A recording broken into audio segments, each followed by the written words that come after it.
आज के समय में नागरिकता का मुद्दा पूरे देश में चर्चा का केंद्र बना हुआ है। लोग लगातार एक ही सवाल पूछ रहे हैं कि आखिर कौन सा डॉक्यूमेंट्स भारतीय नागरिकता को साबित करता है और कौन से डॉक्यूमेंट्स केवल पहचान के लिए होते हैं। आम धारणा यह है कि Aadhaar card, PAN card, ration card, driving licence या यहाँ तक कि पासपोर्ट भी नागरिकता का सबसे बड़ा सबूत होता है। लेकिन सच्चाई यह है कि इन डॉक्यूमेंट्स का उपयोग जहां पहचान और पते को प्रमाणित करने के लिए किया जाता है, वहीं नागरिकता सिद्ध करने के लिए इनका कोई सीधा मूल्य नहीं है। नागरिकता एक कानूनी स्थिति है और इसे साबित करने के लिए विशेष प्रकार के डॉक्यूमेंट्स की आवश्यकता होती है जो स्पष्ट रूप से दर्शाए कि व्यक्ति भारत का नागरिक है, ना कि केवल भारत में रहने वाला कोई व्यक्ति। नमस्कार दोस्तों, स्वागत है आपका विद्याधाम चैनल में। दोस्तों, आज के वीडियो में हम बात करने वाले हैं नागरिकता प्रमाणित आधार की। आज जब पूरे देश में संभावित नागरिकता सत्यापन प्रक्रियाओं का जिक्र हो रहा है, लोग यह समझ रहे हैं कि केवल आधार और पैन कार्ड होना पर्याप्त नहीं है। पहचान पत्र और नागरिकता प्रमाण पत्र दोनों अलग अलग श्रेणियों में आते हैं। उदाहरण के लिए, यदि कोई व्यक्ति पड़ोसी देश जैसे नेपाल या बांग्लादेश में भारत आकर बस जाता है और किसी तरह आधार कार्ड बनवा लेता है, तो क्या वह भारतीय नागरिक बन गया? बिल्कुल नहीं। आधार केवल पहचान का साधन है और इसे विदेश नागरिक भी बनवा सकते हैं। इसलिए यह नागरिकता का अंतिम प्रमाण नहीं माना जा सकता। इसी तरह पैन कार्ड आयकर विभाग से संबंधित डॉक्यूमेंट्स है जिसका नागरिकता से कोई संबंध नहीं है। राशन कार्ड परिवार और निवास का प्रमाण है, नागरिकता का कोई नहीं।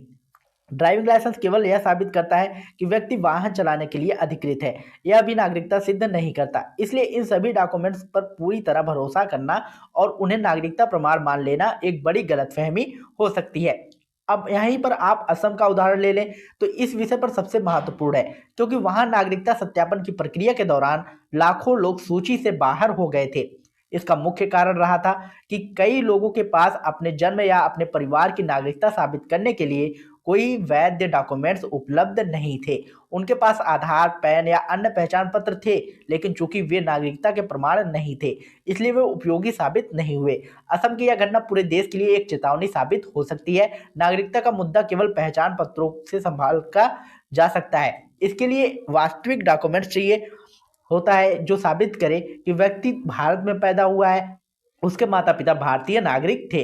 नागरिकता का सबसे पहला और सबसे मजबूत प्रमाण पत्र होता है जन्म प्रमाण पत्र। जन्म प्रमाण पत्र यह बताता है कि व्यक्ति जन्म भारत में हुआ है, कब हुआ है और कहाँ हुआ है, उसके माता पिता कौन है। यह डॉक्यूमेंट्स कानूनी रूप से सबसे ठोस आधार माना जाता है और अदालतें भी इसकी प्राथमिकता सबूत के रूप में स्वीकार करती हैं। लेकिन दुख की बात यह है कि देश में आज भी लाखों लोगों के पास यह मूल डॉक्यूमेंट्स नहीं है।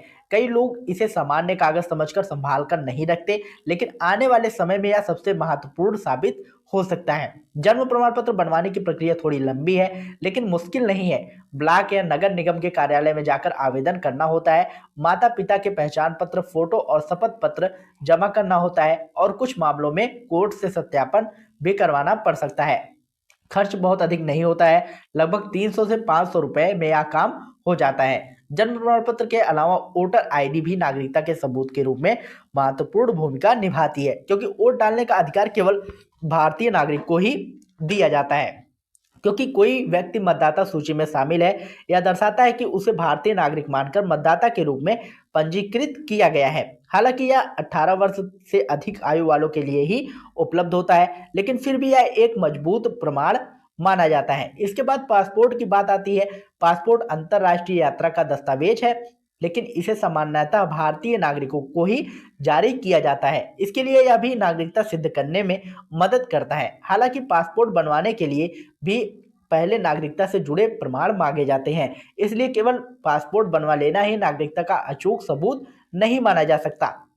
इसके अलावा सरकारी रजिस्टर जैसे ग्राम पंचायत, नगर पालिका के रिकॉर्ड, स्कूल रिकॉर्ड, परिवार रजिस्टर, माता पिता के डॉक्यूमेंट्स और शपथ पत्र भी नागरिकता साबित करने में सहायक होते हैं। स्कूल के रिकॉर्ड में अक्सर जन्म स्थान, माता पिता के नाम और अन्य विवरण लिखे होते हैं, जो बाद में नागरिकता से जुड़े मामलों में महत्वपूर्ण भूमिका निभाते हैं। यदि किसी व्यक्ति के माता पिता भारतीय नागरिक रहे हैं, तो उनके डॉक्यूमेंट्स में भी बच्चों का नागरिकता साबित करने के लिए उपयोगी किए जाते हैं, खासकर जब बच्चे का जन्म विदेश में हुआ हो। नागरिकता अधिनियम 1955 के अनुसार यदि व्यक्ति का जन्म भारत में एक निश्चित अवधि के भीतर हुआ है, तो वह जन्मसिद्ध भारतीय नागरिक माना जाता है, लेकिन इसके लिए उसके जन्म का प्रमाण होना आवश्यक है। यही कारण है कि अदालतें बार बार यह स्पष्ट करती हैं कि Aadhaar card, PAN card, driving licence या राशन कार्ड केवल पहचान के डॉक्यूमेंट्स हैं और उन्हें नागरिकता के प्रमाण के रूप में स्वीकार नहीं किया जा सकता।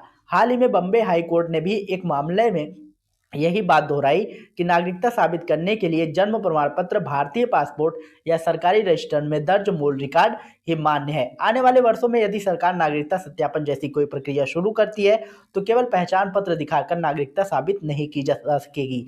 इसलिए अभी से अपने सभी जरूरी डॉक्यूमेंट सुरक्षित रखना बहुत जरूरी है। जन्म प्रमाण पत्र बनवाना, वोटर लिस्ट में अपना और अपने परिवार का नाम सुनिश्चित करना, पासपोर्ट तैयार रखना और बाकी डॉक्यूमेंट सुरक्षित स्थान पर संभाल कर रखना आपका कर्तव्य है, क्योंकि भविष्य में ये डॉक्यूमेंट्स आपके और आपके परिवारों के अधिकारों की रक्षा करेंगे। आज डिजिटल दौर में डॉक्यूमेंट्स लेकर कागज नहीं है, बल्कि आपकी पहचान है, आपकी नागरिकता और आपके अधिकारों का आधार है। इनकी सुरक्षा और पूर्णता सुनिश्चित करना हर नागरिक की जिम्मेदारी है। आपको अपने परिवार, पड़ोसी और समाज के लोगों को भी इस विषय पर जागरूक करना चाहिए, ताकि समय रहते हर व्यक्ति अपने डॉक्यूमेंट्स को सही करा सके। गलत डॉक्यूमेंट्स या अधूरे कागजात भविष्य में बड़ी परेशानी पैदा कर सकते हैं। इसलिए अभी से तैयार करें, अपने जरूरी डॉक्यूमेंट्स बनवाएं और उन्हें सुनिश्चित स्थान पर रखें। दोस्तों, अगर ये जानकारी आप लोगों को पसंद आई हो तो आप लोगों को ये वीडियो लाइक करिएगा, शेयर करिएगा और अपने दोस्तों और अपने परिवार वालों के साथ शेयर जरूर करिएगा,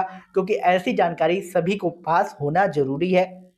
और अगर आप चैनल पर पहली बार आए हो तो चैनल को सब्सक्राइब जरूर करिएगा, क्योंकि विद्याधाम चैनल आप लोगों के लिए ऐसी ही जरूरी अपडेट हमेशा आप लोगों के लिए लाता रहता है। मिलते हैं नई वीडियो में नई अपडेट के साथ, तब तक के लिए जय हिंद, जय भारत।